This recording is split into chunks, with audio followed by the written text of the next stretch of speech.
I'm Vicki, I'm studying an open degree with Open University, and I'm a para-equestrian. So I wasn't aware that I had a life-limiting condition for a really long time and have been diagnosed with Ehlers-Danlos Syndrome after a long period of ill health.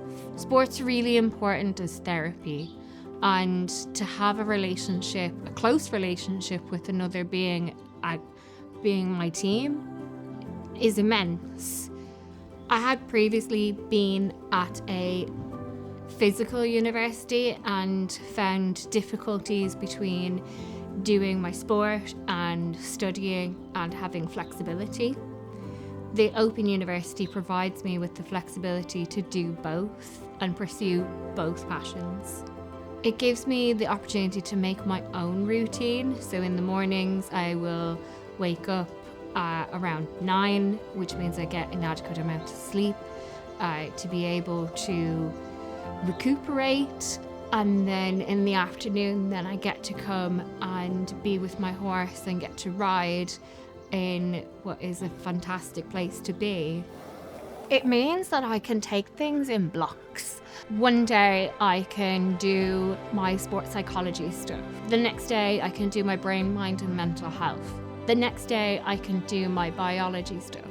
I can open up the whole webpage and listen to it almost like a podcast. I can put it in my ears while I'm brushing.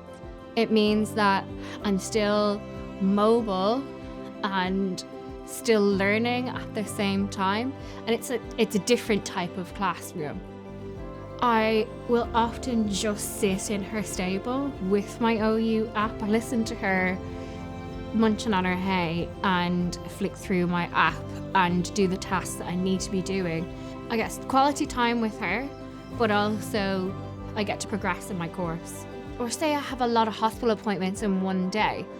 I either don't need to go and ask permission to be out of a lecture or go find notes or whatever. I can sit in the waiting room of that hospital and be on the OU app and entertain myself whilst studying, There's a huge amount of flexibility to it. And I'm just in the right place, in the right part of life, even though my disease will take a lot from me and may shorten my life. My life is currently very full, and I'm very grateful for it.